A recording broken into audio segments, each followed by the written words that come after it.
Saludo cordialmente a todas las personas que están asistiendo a este prestigioso evento. Mi nombre es Evelyn Gómez, soy estudiante de doctorado de la Pontificia Universidad Católica de Valparaíso, Chile. Hoy les voy a contar un poco de mi tesis en desarrollo que titula Tratamiento de aguas residuales mediante consorcios microalga-bacteria. Estoy enfocada en este caso en el potencial uso de membranas dinámicas autoformantes. Esta tesis la estoy realizando bajo la tutoría de David Jason de la Universidad Católica de Valparaíso y de Raúl Muñoz de la Universidad de Valladolid.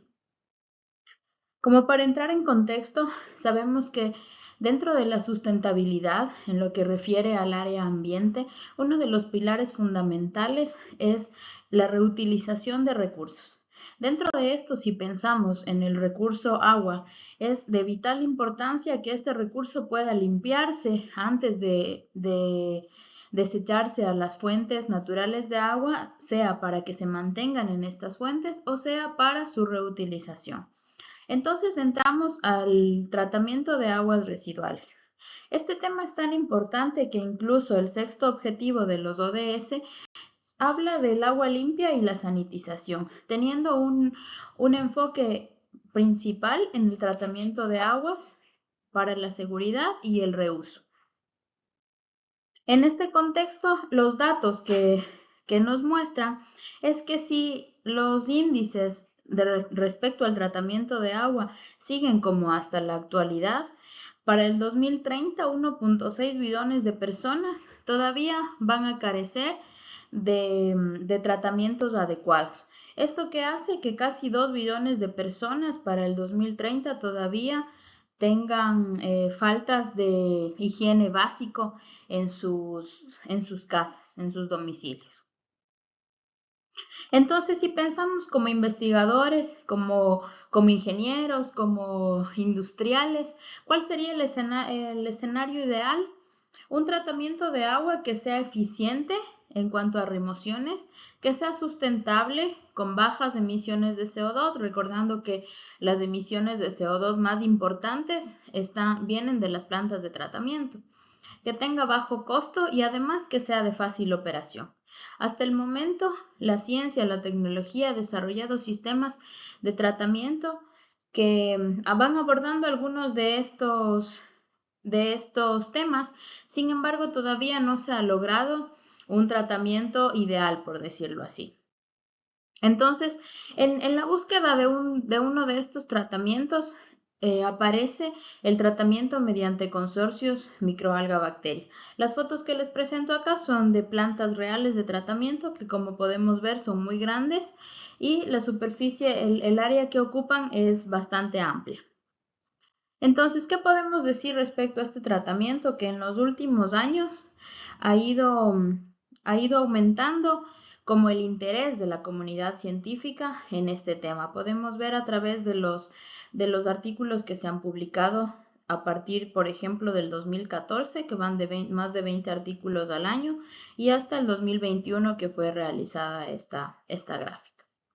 Entonces, ¿en qué consiste el tratamiento mediante estos consorcios? En que las microalgas, al ser fotosintéticas, absorben CO2. Este CO2 va producido de las bacterias heterotróficas, es decir, este CO2 ya no se emite al ambiente, sino que sirve como de alimento para las microalgas.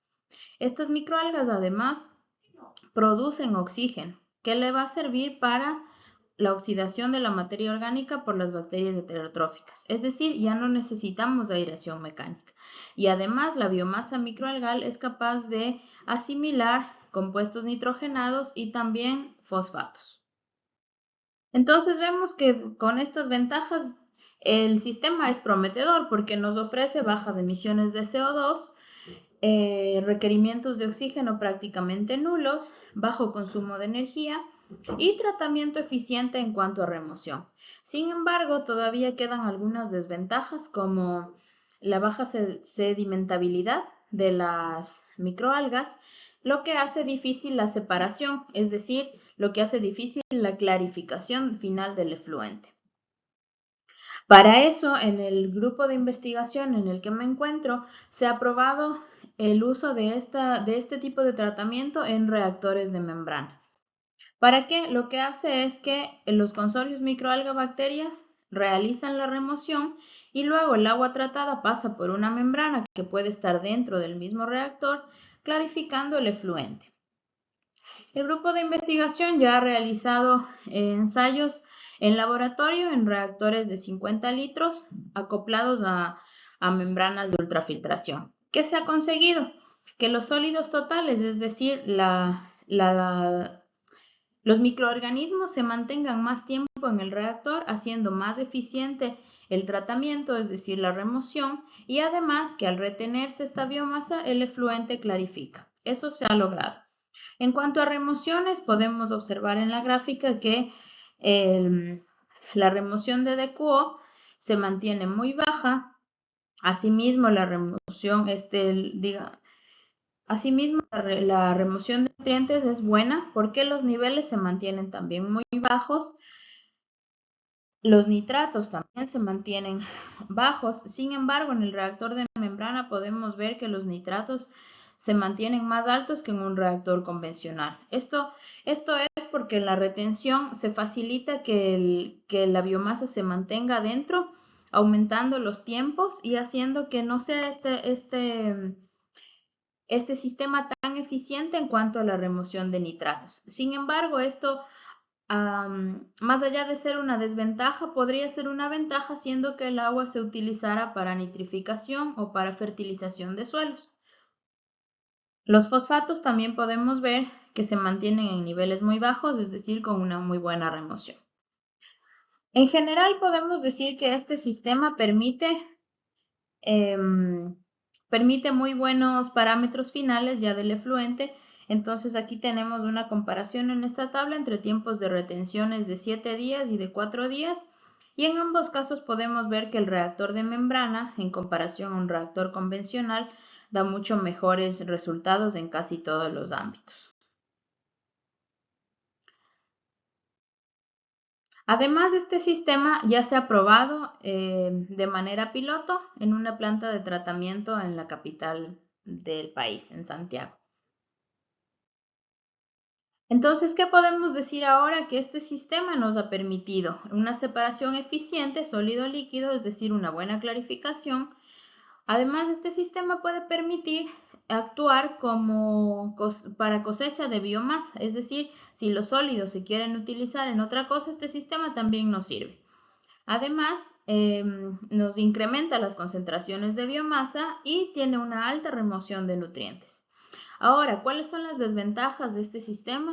El costo de la membrana, ya que necesita un costo inicial de instalación y además un costo extra para reemplazarse cada cierto tiempo, porque el ensuciamiento se produce muy seguido. Entonces, esto hace que la operación y el mantenimiento de este sistema de membrana sea complicado. Entonces, si revisamos el escenario ideal, tenemos un tratamiento eficiente en cuanto a remociones, sustentable por las bajas emisiones de CO2 y por la necesidad muy baja de aireación.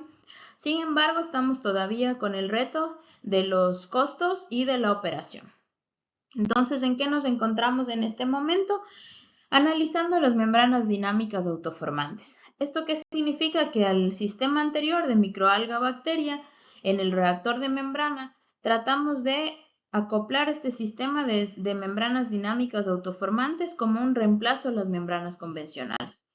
¿Qué ganaríamos con esto? Que al sistema que ya nos funcionó, que ya nos dio buenos resultados, le reemplazamos por una membrana autoformante.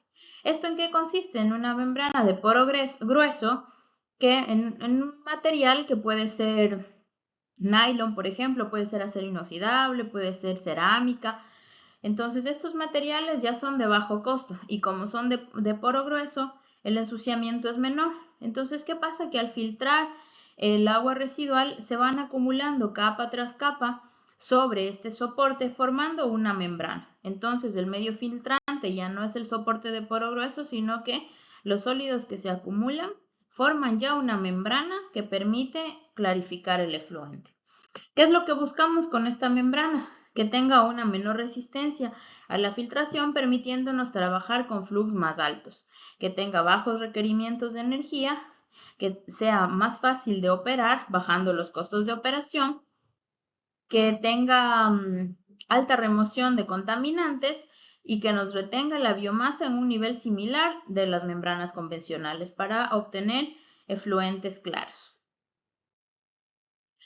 Entonces ahora en el laboratorio, el grupo de investigación, lo que estamos haciendo es haciendo la prueba de concepto. Para eso generamos la biomasa en los reactores que ya usamos anteriormente y hemos diseñado un módulo que consiste en este soporte que está hecho de plástico mediante impresión 3D y que ajusta la tela. En este caso estamos usando una malla de nylon como soporte para que se forme la membrana dinámica. Entonces el sistema consiste en hacer filtrar la solución de biomasa, es decir, el agua ya tratada, la hacemos filtrar y obtenemos el clarificado. Entonces acá lo que controlamos es la presión que se ejerce al filtrar, los flujos que nos permite trabajar y la aireación para generar turbulencia. Lo que hemos conseguido es que esta biomasa se acumule, se retiene y sí se forma la membrana que necesitamos. Entonces, vamos bien en ese sentido. Y de acuerdo, respecto a la clarificación, hemos visto que el efluente llega a niveles muy bajos de turbidez, es decir, llega a una gran clarificación, es decir, el sistema está funcionando como esperamos. Más o menos a las 3 horas se consigue una turbidez de 5 NTU, que es lo que la literatura indica que la membrana se ha formado. Ahora, también hemos analizado la presión y esta es para nosotros un reto en el que nos encontramos trabajando, ya que la presión no es tan cambiante, es decir, se mantiene baja la presión de succión, haciendo que esta membrana no sea tan estable y por lo tanto tenemos retos en la compresibilidad. Entonces, ¿qué podemos concluir de manera preliminar? Que hemos conseguido remoción, clarificación, reducción de área con las membranas convencionales. Y a esto le queremos aumentar una baja de costos y una simplicidad de manejo mediante las membranas autoformantes. Y para estas membranas autoformantes hemos probado el concepto exitosamente. Entonces nos encontramos trabajando en solucionar los retos que todavía nos quedan y en eso es lo que estamos ahora. Finalmente, solo agradecer a la Pontificia Universidad Católica de Valparaíso, la Escuela de Ingeniería Bioquímica y al Grupo de Biotecnología Ambiental, que es al que pertenezco, además de a la beca de doctorado nacional financiada por ANID de Chile. Muchas gracias por su atención.